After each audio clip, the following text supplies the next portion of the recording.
Assalamualaikum warahmatullahi wabarakatuh.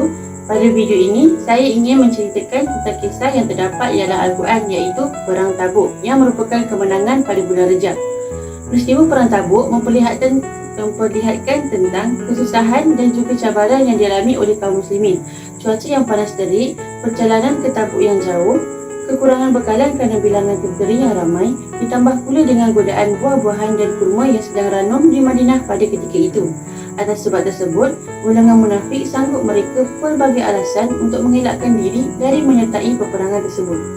Allah Subhanahu Wa Taala menggambarkan sifat golongan munafik ini melalui firman-Nya yang berbunyi, "Lau kana aradan qariban wa safaran qasidan lattaba'uka walakin ba'udat 'alaihim asyuqqah wa sayahlifuna billahi law istata'na la kharajna ma'akum yahlikuna anfusakum wallahu ya'lamu innahum lakadzibun." Maksudnya, sekiranya yang kamu suruhkan kepada mereka ada keuntungan yang mudah diperoleh dan perjalanan yang tidak seberapa jauh, nescaya mereka mengikutimu, tetapi tempat yang dituju itu terasa sangat jauh bagi mereka. Mereka akan bersumpah dengan nama Allah, jika kami sanggup bersamamu, jika kami sanggup berangkat bersamamu, mereka membinasakan diri sendiri dan Allah mengetahui bahawa mereka benar-benar orang yang berdusta. Iaitu daripada surah At-Taubah ayat 42. Perang Tabuk merupakan peristiwa penting dalam sejarah dan penyebaran agama Islam. Perang Tabuk juga telah menjadi peperangan terakhir yang dipimpin dan diikuti oleh Rasulullah SAW yang berlaku pada tahun 630 Masihi atau 9 Hijrah antara tentera Muslim dengan pasukan Rom, iaitu Romawi Timur. Dalam peristiwa ini, Rasulullah telah memimpin 30,000 tentera Muslim yang menjadi pasukan teramai dalam sejarah peperangan pasukan Islam demi melawan 100,000 tentera Rom. Peperangan ini sebenarnya memberi banyak pengajaran kepada kaum muslimin, iaitu tentang pengorbanan, kebersamaan dan ujian keimanan kepada umat Islam pada ketika itu. Sebaik sahaja mendengar tentang serangan pasukan Rom, Rasulullah telah segera menyeru semua kabilah agar untuk bersiap-siap menghadapi pasukan musuh itu. Baginda juga telah meminta golongan kaya untuk menyumbangkan harta mereka bagi persiapan perang tersebut. Ada juga yang menyambut seruan baginda dengan gembira kerana keimanan mereka yang begitu mendalam dan cintakan jihad kerana Allah. Uthman bin Affan telah menyediakan 900 unta, 100 kuda dan juga 1,000 dinar. Abdurrahman bin Auf telah mendermakan 200 ukiah perak, yang mana satu ukiah itu bersamaan dengan 40 dirham. Selain itu, Umar Al-Khattab pula telah menyumbang setengah hartanya dan Abu Bakar pula telah memberikan kesemua hartanya. Namun, ada golongan yang sangat takut, gusar dan ragu-ragu dengan ajakan baginda SAW. Ada yang memberi pelbagai alasan dan mencemooh ajakan itu. Tidak kurang juga ada yang menghalang umat Islam menyertai peperangan itu. Bahkan ada juga yang berterus terang untuk menolak ajakan baginda. Rasulullah sedar akan hal tersebut dan sangat bimbang jika lebih ramai penduduk Islam yang akan terpengaruh. Baginda mengambil tindakan dengan memutuskan bahawa Talha bin Ubaidillah untuk menghadapi mereka. Lalu, rumah seorang Yahudi iaitu bernama Sulaim yang menjadi tempat kaum munafik berkumpul telah pun dibakar. Dengan itu, provokasi terhadap Rasulullah sedikit berkurangan dan semakin ramai umat Islam yang menyumbangkan harta mereka selain berebut-rebut untuk ikut serta dalam peperangan itu.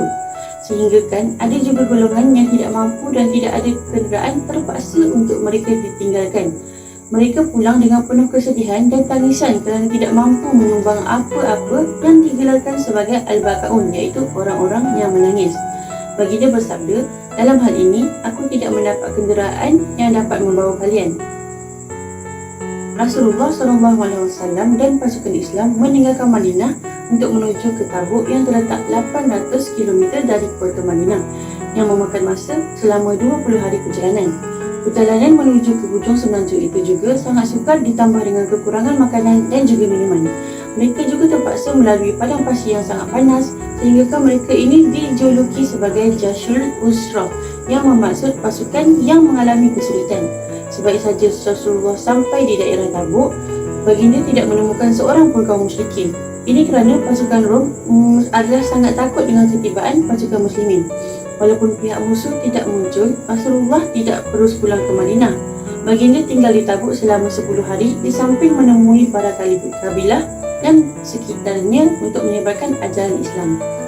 Kemudian Rasulullah dikunjungi Yuhanna bin Rubah dari Ailah dan juga menawarkan perdamaian kepada baginda selain menyerahkan jizyah. Rasulullah telah juga menulis surat perjanjian dan diberikan kepada Yuhanna, maka peperangan itu tidak terjadi. Setelah 30 hari meninggalkan Madinah, akhirnya tentera Islam kembali ke Madinah tanpa sedikit pun berlaku pertumpahan darah. Sepeninggalan Rasulullah ke Tabuk, di Madinah pula sedang bergejolak. Seorang tokoh dari Khazraj yang bernama Abu Amir Ar-Rahib berazam untuk memecah belahkan umat Islam. Sebelum Rasulullah tiba di Madinah dahulu, dia mempunyai kedudukan mulia di kalangan orang Khazraj. Namun selepas kehadiran baginda, dia tidak lagi dianggap sebagai orang penting. Lalu untuk mengembalikan kedudukannya, dia mengambil kesempatan untuk membina sebuah masjid berdekatan dengan Masjid Quba, yang mana tujuannya adalah untuk memecah belahkan orang Islam dengan ada dua masjid di tempat berdekatan. Namun sebaik saja Rasulullah tiba di Madinah, masjid ini dihancurkan oleh baginda. Sebanyak 80 orang kaum muslim yang tidak ikut perang memohon keampunan Rasulullah.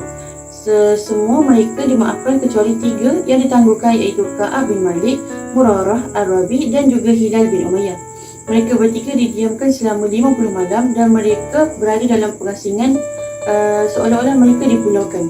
Sehingga Rasulullah pun hanya menjawab salam Ka'ab bin Malik dan kemudiannya memalingkan wajah ketika bertemu.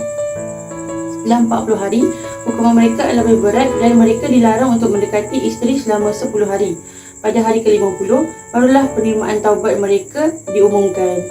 Jadi, Tabuk adalah tentang perang pengorbanan dan pentingnya bersatu padu. Pengajaran ini sangat penting untuk terus dipegang oleh umat Islam sehingga bila-bila pun bahawa musuh Islam ni sentiasa mencari peluang untuk menjatuhkan Islam walau di mana-mana sekalipun. Selain itu, umat Islam juga harus sedar akan bahayanya sifat munafik jika tidak terus dibanteras. Ianya diibaratkan seperti kuman yang boleh tersebar tanpa disedari dengan kesan yang sangat buruk. Sekian, terima kasih.